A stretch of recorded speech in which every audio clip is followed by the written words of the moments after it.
Hello, कैसे हो आप सभी लोग। तो आज से हम न्यू टॉपिक स्टार्ट करेंगे sexual production in flowering plant में, और वो है माइक्रोस्पोरोजेनेसिस।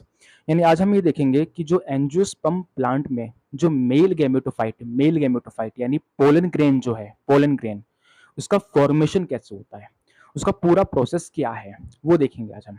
ठीक है। गैमेटोफाइट जानते हो क्या होता है? गैमेटोफाइट वो होते हैं जो गैमिट प्रोड्यूस करते हैं, उन्हें हम गैमेटोफाइट कहते हैं। और एंजियोस्पर्म प्लांट मतलब फ्लावरिंग प्लांट जो होते हैं, यानी एंजियोस्पर्म प्लांट में जो मेल गैमेटोफाइट है वो पोलन ग्रेन होता है हमारा। क्या होता है वो? हमारा पोलन ग्रेन। ठीक है ना। ये मेल गैमेटोफाइट होते हैं जो गैमेट प्रोड्यूस करते हैं, मेल गैमेट। तो चलो शुरू करते हैं without any wasting of time. तो मैंने बताया था एंजियोस्पर्म प्लांट एक फ्लावरिंग प्लांट है जिसमें फ्लावर्स प्रोड्यूस होते हैं, और फ्लावर में जो मेल पार्ट होता है, यानी एंजियोस्पर्म प्लांट में जो फ्लावर्स प्रोड्यूस होते हैं, उन फ्लावर्स के अंदर जो मेल पार्ट है, मेल पार्ट, वो स्टामिन होता है। अब इस स्टामिन के दो पार्ट हैं, तो ये स्टामिन है, देख सकते हो। पहला होता है स्टामिन का ये डंठल वाला पोर्शन जिसे फिलामेंट कहते हैं, और दूसरा होता है स्टामिन का अपर मोस्ट पार्ट जिसे एंथर कहते हैं। ये हमारा एंथर है। क्या है? एंथर। और जो स्टामिन का जो हर anther, each anther of stamen, यानी स्टामिन का हर एंथर जो होते हैं बच्चों, वो बाइलोब्ड होते हैं। बाइलोब्ड मतलब दो पार्ट से बने हैं। तो ये एक एंथर है पूरा, देख सकते हैं यहाँ पे ये डायग्राम है। ये हमारे स्टामिन के सबसे अपर मोस्ट पार्ट में जो एंथर होता है, ठीक है, ये एक सिंगल एंथर है। क्या है? ये एक सिंगल एंथर। तो यहाँ देख सकते हो जो सिंगल एंथर है ये बाइलोब्ड है। बाइलोब्ड, लोब्ड मतलब पार्ट। इसके दो पार्ट है, एक ये वाला पार्ट, एक ये वाला पार्ट, यानी लोब। तो कह सकते हैं ये बाइलोब्ड है। तो ये क्या है हमारे पास? एक सिंगल एंथर है, और ये सिंगल एंथर क्या है? बाइलोब्ड है। यानी इसके दो लोब है, एक ये वाला लोब, एक ये वाला लोब। लोब मतलब पार्ट। ठीक है। और आगे देख सकते हो आप नीचे की तरफ कि एंथर के हर लोब के अंदर, हर लोब के अंदर, ठीक है, कुछ चैम्बर लाइक स्ट्रक्चर पड़े होते हैं इस तरह से। ये चैम्बर लाइक स्ट्रक्चर है दो, हर लोब के अंदर दो चैम्बर लाइक स्ट्रक्चर है। ये लोब है पूरा, इसके नीचे ये दो चैम्बर है, किएरा एक किएरा, और इस लोब में भी दो चैम्बर है, किएरा एक किएरा। इन चैम्बर्स को थीका कहते हैं, थीका। इतनी बात समझ आई? ठीक है। अब ये जो हमारे लोब्स हैं, मतलब ये जो एंथर जो है स्टामिन का, इसका ट्रांसफर सेक्शन लिया गया है, ये ट्रांसफर सेक्शन। तो देख सकते हो आप बहुत सारी लेयर्स हैं। बाहर की तरफ जो लेयर है ये वाली लेयर, ये बाहर की तरफ, इसे एपिडर्मिस कहते हैं। फिर एपिडर्मिस के अंदर वाली जो लेयर है वो है एंडोथीसियम। एंड एपिडर्मिस और एंडोथीसियम दोनों एक तरह की प्रोटेक्टिव लेयर है, जिसका काम क्या होता है कि जो एंथर के अंदर बनने वाला जो पोलन ग्रेन है उसको प्रोटेक्शन प्रोवाइड करना। तो ये ध्यान रखना है कि एपिडर्मिस और एपिडर्मिस के अंदर जो एंडोथीसियम है, ये दोनों एक प्रोटेक्टिव लेयर होती है। ठीक है। जिसका काम क्या होता है? जो इनके अंदर बनने वाला जो पोलन ग्रेन है उसको प्रोटेक्शन देना। फिर इस एंडोथीसियम के अंदर ये एक स्पेशलाइज्ड लेयर होती है जिसे मिडल लेयर कहते हैं। मिडल लेयर, ये जो मिडल लेयर होती है ये 1 to 3 लेयर से बनी होती है। मिडल लेयर जो होती है ये 1 to 3 लेयर ऑफ सेल से बनी होती है। इसका काम क्या होता है कि एंथर के अंदर जो पोलन ग्रेन बनेगा, उस पोलन ग्रेन के डेवलपमेंट के लिए न्यूट्रिशन बनाना, ठीक है, फूड फॉर्म करना, ये काम है मिडल लेयर का। और सबसे अंदर वाली जो लेयर है, ये मिडल लेयर होगी, और सबसे अंदर वाली लेयर ये देख सकते हो, सबसे अंदर वाली लेयर ये वाली सबसे अंदर वाली जो लेयर है ये है, इसे टेप्टम कहते हैं, टेप्टम। इसका काम क्या होता है? टेप्टम का क्या काम है? इसका टेप्टम का कि जो मिडल लेयर ने जो फूड बनाया है पोलन ग्रेन के लिए, उस फूड को पोलन ग्रेन को प्रोवाइड करना, ये काम होता है टेप्टम का। ठीक है। तो शुरू की जो दो लेयर है एपिडर्मिस और एंडोथीसियम, ये प्रोटेक्टिव नेचर की है, इसका काम है पोलन ग्रेन को प्रोटेक्शन प्रोवाइड करना। और जो अंदर की जो दो लेयर है, मिडल लेयर और टेप्टम, इसका काम है पोलन ग्रेन के लिए फूड बनाना और उसको प्रोवाइड करना टू दी पोलन ग्रेन। इतनी बात समझ आई? नाउ अगर हम देखें कि जो स्ट्रक्चर है ना, ये हमारे एंथर का ट्रांसफर सेक्शन लिया गया है। जैसे मान लो एक पूरा एंथर है, सपोज करो, ध्यान से सुनना, ये मान लो पूरा एंथर है। ठीक है। क्या है? एंथर। तो ये एंथर है यहाँ पे। ठीक है। ये जो है ये इसका ट्रांसफर सेक्शन है, ये वाला। ठीक है। तो बीच में क्या है? ये सेपरेशन है, जिसकी वजह से एंथर के दोनों लोब एक दूसरे से सेपरेट है, जिसे ग्रुप कहते हैं। तो मान लो क्या है? ये सेपरेशन है, ये ग्रुप है ये। ठीक है। और फिर हर लोब के अंदर दो चैम्बर लाइक स्ट्रक्चर है, ये इसमें भी ये और ये, जिसे थीका कहते हैं। तो मान लो ये ग्रुप है, इसका एक लोब ये हो गया, एक लोब ये हो गया, और हर लोब में ये दो कंपार्टमेंट लाइक स्ट्रक्चर है, एक ये रहा, एक ये रहा, एक ये रहा, एक ये रहा। समझ लो ना, ये ग्रुप है, ग्रुप। ठीक है। एक लोब ये है पूरा, एक लोब ये है पूरा, तो मान लो एक लोब ये है इसका पूरा और एक लोब पूरा ये है, ठीक है। फिर हर लोब के अंदर दो चेंबर लाइक स्ट्रक्चर है, इस लोब में भी है, इस लोब में भी है। तो यहां भी देख लो एक पूरा लोब है, इसमें भी दो चेंबर लाइक स्ट्रक्चर है, इसमें भी दो है, जिसे थीका कहते हैं। और हर थीका के अंदर इस तरह से ये सर्कुलर लाइक स्ट्रक्चर पड़ा होता है। इस सर्कुलर लाइक स्ट्रक्चर को माइक्रोस्पोरेंजियम कहते हैं। और हर माइक्रोस्पोरेंजियम के अंदर एक स्पेशलाइज्ड टिश्यू होता है जिसे स्पोरोजीनस टिश्यू कहते हैं। क्या कहते हैं? Sporogenous tissue. और ये स्पोरोजीनस टिश्यू जिस सेल से बनी होती है उसे माइक्रोस्पोर मदर सेल कहते हैं। तो ये क्या है? हमारी माइक्रोस्पोर मदर सेल है। तो देख सकते हो यहाँ पे ये स्पोरोजीनस टिश्यू है जो माइक्रोस्पोरेंजियम के अंदर पड़ा है। तो मैंने यहां से माइक्रोस्पोरेंजियम से निकाल के यहां लिख दिया है। तो ये मेरा क्या है? स्पोरोजीनस टिश्यू जो माइक्रोस्पोरेंजियम के अंदर होता है। ठीक है, तो ये स्पोरोजीनस टिश्यू है। और ये स्पोरोजीनस टिश्यू जिस सेल से बनी होती है उसे microspore mother cell, MMC, microspore mother cell कहते हैं, जो कि डिप्लॉइड होती है, 2n होती है, डिप्लॉइड। डिप्लॉइड मतलब कि माइक्रोस्पोर मदर सेल के अंदर जो क्रोमोसोम होगा वो पेयर्ड होगा। समझ लो ना? तो ये कैसी होगी माइक्रोस्पोर मदर सेल? डिप्लॉइड होगी, 2n होगी, डिप्लॉइड होगी। अभी जो माइक्रोस्पोर मदर सेल है इसका यहाँ पे मियोसिस डिवीजन होगा। क्या होगा? Meiosis division. और मियोसिस डिवीजन होने के बाद 4 इक्वल एंड हैप्लॉइड सेल्स बनेंगी जिन्हें हम माइक्रोस्पोर टेट्राड कहेंगे। समझ रहे हो? हम सभी जानते हैं कि अगर किसी सेल में मियोसिस डिवीजन हो रहा है तो मियोसिस डिवीजन होने के बाद जो नए सेल्स बनेंगी उन न्यू सेल्स के अंदर जो क्रोमोसोम नंबर है वो हाफ हो जाएगा पेरेंट सेल के कंपेयर में। अब इस माइक्रोस्पोर मदर सेल ये पेरेंट सेल है, ठीक है, ये डिप्लॉइड है, यानी इसमें जो क्रोमोसोम है वो क्या है? पेयर्ड है। क्या है? पेयर्ड। इसमें मियोसिस हुआ और मियोसिस होने के बाद 4 इक्वल एंड हैप्लॉइड सेल्स बनती है, यानी ये जो सेल बनी है इसके अंदर जो क्रोमोसोम नंबर है वो हाफ हो गया है इसके कंपेयर में आफ्टर मियोसिस। समझ रहे हो ना? इसमें क्या हुआ? सिंपल सा मियोसिस डिवीजन हुआ और मियोसिस डिवीजन होने के बाद 4 इक्वल एंड हैप्लॉइड सेल्स बनेंगी। और ये चारों के चारों जो सेल्स बनेंगी वो एक दूसरे से जुड़ी होगी, इसलिए इन सेल्स को कलेक्टिवली हम माइक्रोस्पोर टेट्राड कहेंगे, जो कि हैप्लॉइड होगी, एन होगी। तो ये 2n थी, मियोसिस हुआ, ये एन हो गया, मतलब हैप्लॉइड हो गया। समझ रहे हो ना? फिर इसके बाद क्या होगा? ये जो माइक्रोस्पोर टेट्राड जो है, यानी जो सेल्स हैं वो एक दूसरे से सेपरेट होंगी कुछ इस तरह से, जिन्हें हम माइक्रोस्पोर सेल कहेंगे, जो कि हैप्लॉइड होगी। समझ रहे हो ना? तो ये जो माइक्रोस्पोर टेट्राड है ये कुछ समय बाद एक दूसरे से सेपरेट हो जाएंगी और सेपरेट होने के बाद ये 4 सेल्स बन जाएंगी, इंडिविजुअली अलग अलग हो जाएंगी, जिन्हें हम माइक्रोस्पोर सेल कहेंगे, जो कि हैप्लॉइड होगी। और फिर हर माइक्रोस्पोर सेल में माइटोसिस डिवीजन होगा। तो मैंने यहाँ पे एक सिंगल सेल ले लिया है माइक्रोस्पोर का जिसमें माइटोसिस हो रहा है, और आपने माइटोसिस पढ़ा होगा कि माइटोसिस डिवीजन जब किसी सेल में होता है तो उससे 2 डॉटर सेल बनते हैं जिनमें क्रोमोसोम नंबर में कोई चेंज नहीं होता। तो यहाँ क्या होगा? ये जो माइक्रोस्पोर सेल है इसमें माइटोसिस होगा और माइटोसिस होने के बाद यहाँ 2 सेल्स बनेंगी। देखो, एक ये जो लार्ज सेल बनी है ये वाली जिसे वेजिटेटिव सेल कहेंगे, और दूसरी सेल इसी वेजिटेटिव सेल के अंदर बनेगी ये वाली, ये देख सकते हैं, जिसका न्यूक्लियस स्पिंडल शेप्ड होता है, जिन्हें हम जनरेटिव सेल कहेंगे। इतनी बात समझ में मैंने क्या बोला? ठीक है, कि पहले माइक्रोस्पोर मदर सेल था, इसमें मियोसिस डिवीजन हुआ, इससे 4 इक्वल एंड हैप्लॉइड सेल्स बनी जिन्हें हम माइक्रोस्पोर टेट्राड कहेंगे। माइक्रोस्पोर टेट्राड इसलिए कह रहे हैं क्योंकि ये सेल्स एक दूसरे से जुड़ी हुई हैं। बाद में ये सेल्स एक दूसरे से सेपरेट हो जाएंगी जिन्हें हम माइक्रोस्पोर सेल कहेंगे, जो कि हैप्लॉइड होगी। फिर हर माइक्रोस्पोर सेल में माइटोसिस डिवीजन होगा। ठीक है, माइटोसिस डिवीजन होगा, और माइटोसिस डिवीजन में हम सभी जानते हैं 2 डॉटर सेल्स बनती हैं। तो पहले जो सेल बनेगी वो लार्ज सेल होगी जिसे वेजिटेटिव सेल कहेंगे, और दूसरी जो सेल होगी वो इसी वेजिटेटिव सेल के अंदर बनेगी ये वाली, जिसे जनरेटिव सेल कहेंगे। फिर इसके बाद क्या होगा? ये जो पूरा प्रोसेस है वो माइक्रोस्पोरेंजियम के अंदर चल रहा है।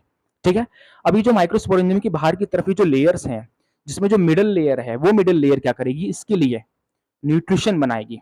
ठीक है, और टेप्टम क्या करेगा? उस न्यूट्रिशन को प्रोवाइड करेगा इस सेल को, जिसकी वजह से क्या होगा कि ये जो सेल है, vegetative cell and generative cell, ये ग्रोथ करेंगी, और ग्रोथ करने के बाद अपने चारों तरफ कुछ स्पेशलाइज्ड लेयर बना लेगी।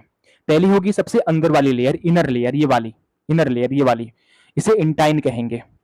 ये लेयर काफी सॉफ्ट होगी, थिन होगी और कॉन्टिन्यूस होगी, और ये जिस कंपोनेंट से बनी होगी उसे हम सेलुलोज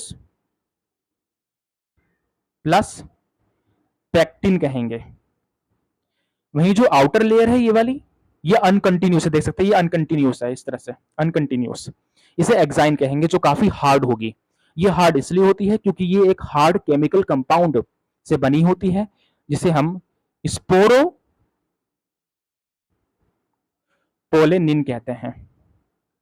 ठीक है, क्या कहते हैं, स्पोरोपोलेनिन। तो जैसे ही इन सेल्स के चारों तरफ इनर लेयर इंटाइन, जो कि सॉफ्ट और थिन होगी, जो कि सेलुलोज प्लस पेक्टिन से बनी होगी, और आउटर लेयर जो अनकंटिन्यूस होगी और हार्ड होगी, जो स्पोरोपोलेनिन से बनी होगी। तो जैसे ही लेयर्स बन जाएंगी, जिन्हें एक्साइन कहेंगे, ठीक है, ठीक है, तो यहाँ पे कंप्लीट पोलन ग्रेन का फॉर्मेशन हो जाएगा। तो ये हमारे पोलन ग्रेन का स्ट्रक्चर है, जिसके अंदर देख सकते हो, अब आप देख सकते हो कि पोलन ग्रेन में क्या क्या होता है। तो एक लार्ज सेल होगी, ये देख सकते हो पोलन ग्रेन है पूरा। ये एक लार्ज सेल है, वेजिटेटिव सेल। क्या, वेजिटेटिव सेल। इसी वेजिटेटिव सेल के अंदर ये एक दूसरी सेल है, ठीक है, जिसका न्यूक्लियस स्पिंडल शेप्ड होता है, एलोंगेटेड होता है, जिन्हें जनरेटिव सेल कहते हैं। फिर इन सेल के बाहर की तरफ देख सकते हो, ये एक कॉन्टिन्यूस सॉफ्ट और थिन लेयर बनती है, जिसे इंटाइन कहते हैं। और इंटाइन के बाहर की तरफ एक अनकंटिन्यूस एंड हार्ड लेयर बनती है, जिसे एक्साइन कहते हैं। एक्साइन हार्ड इसलिए होती है क्योंकि ये एक हार्ड केमिकल कंपाउंड स्पोरोपोलेनिन से बनी होती है। तो समझ आया। तो ये बन गया हमारा पोलन ग्रेन, जो कि एंजियोस्पर्म का मेल गैमेटोफाइट है। गैमेटोफाइट वो होते हैं जो गैमेट प्रोड्यूस करते हैं, ठीक है।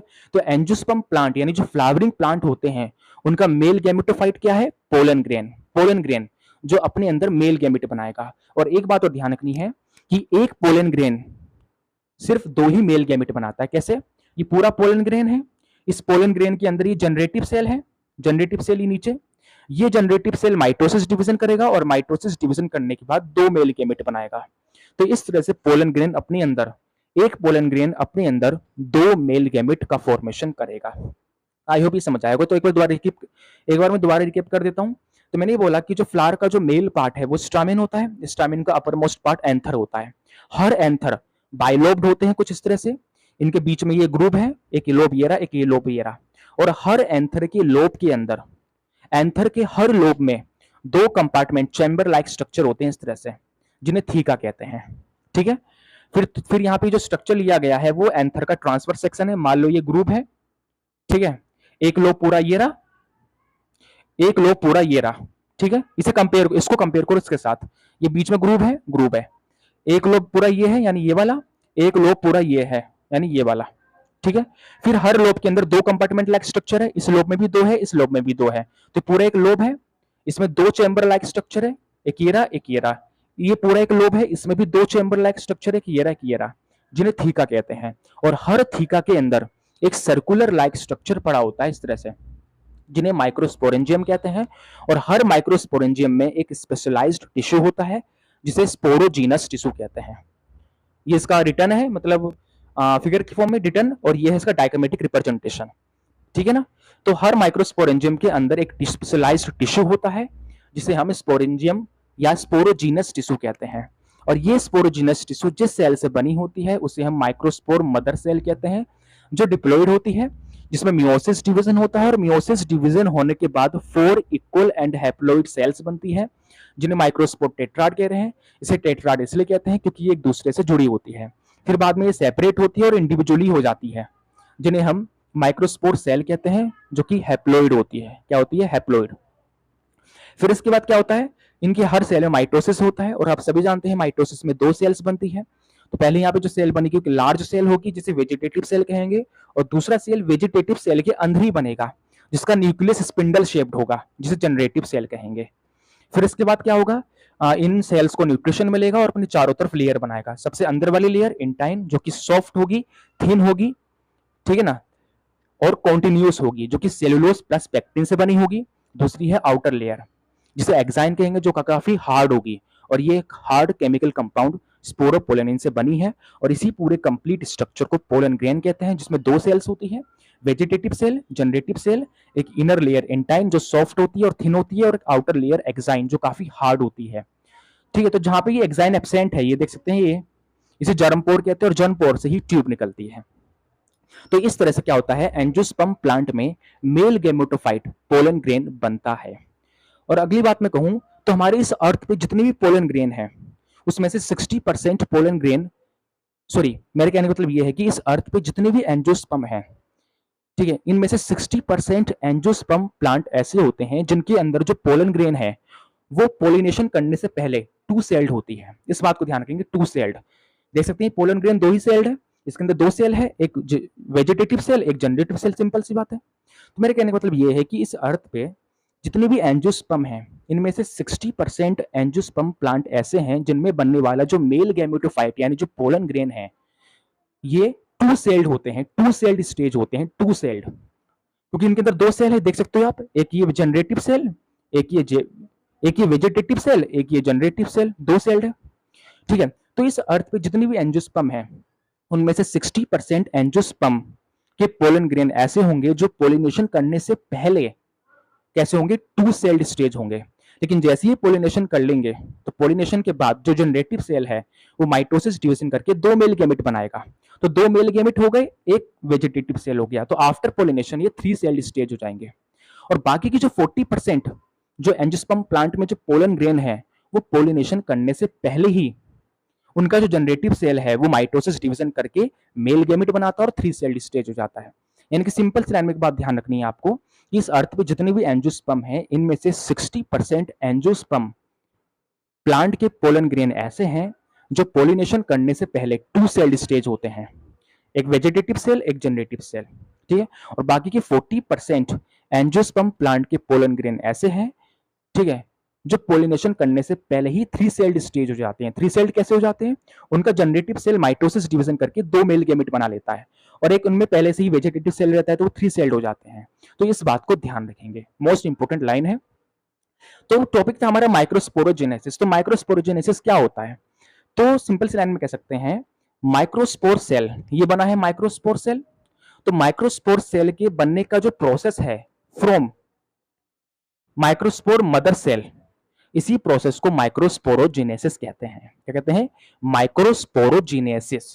तो समझ आया मैंने क्या कहा माइक्रोस्पोरोजेनेसिस, कि एंजियोस्पर्म प्लांट के अंदर माइक्रोस्पोर सेल का जो बनने का जो प्रोसेस है, ये माइक्रोस्पोर सेल है, देख सकते हैं आप, जो कि हैप्लोइड है, और इन्हीं माइक्रोस्पोर सेल से आगे जाके पोलन ग्रेन यानी मेल गैमेटोफाइट बनेगा एंजियोस्पर्म प्लांट का। ठीक है, तो एंजियोस्पर्म प्लांट में माइक्रोस्पोर सेल के बनने का जो प्रोसेस है फ्रॉम माइक्रोस्पोर मदर सेल जो कि डिप्लॉयड होता है बाय द मियोसिस डिवीजन, इसी प्रोसेस को कहते हैं माइक्रोस्पोरोजेनेसिस। यानी सिंपल से कह सकते हैं the process of formation of microspore cell from microspore mother cell by the meiosis, this process is known as microsporogenesis. ठीक है, अब जैसे ही माइक्रोस्पोरोजेनेसिस से माइक्रोस्पोर बन जाएगा तो इसी माइक्रोस्पोर से आगे जाके एंजियोस्पर्म प्लांट का मेल गैमेटोफाइट पोलन ग्रेन बनेगा। और ये है पोलन ग्रेन का एक कंप्लीट स्ट्रक्चर, जिसमें एक vegetative cell, generative cell, inner layer intine और आउटर लेयर एक्साइन होती है। ठीक है ना, तो इस तरह से क्या होगा, पोलन ग्रेन पूरा बनेगा और ये पूरा प्रोसेस है। आई होप ये पूरा प्रोसेस आपको समझ आया होगा। ठीक है, नेक्स्ट वीडियो में हम बात करेंगे कि जो एंजियोस्पर्म प्लांट का जो फीमेल गैमेटोफाइट है यानी एम्ब्रियोसेक यानी मेगास्पोर सेल, वो कैसे बनेगा। यानी नेक्स्ट टॉपिक रहेगा हमारा मेगास्पोरोजेनेसिस के बारे में। तब तक के लिए इसको एक बार पढ़ लेना एंड इसका स्क्रीनशॉट ले सकते हैं एक बार आप। And thank you so much.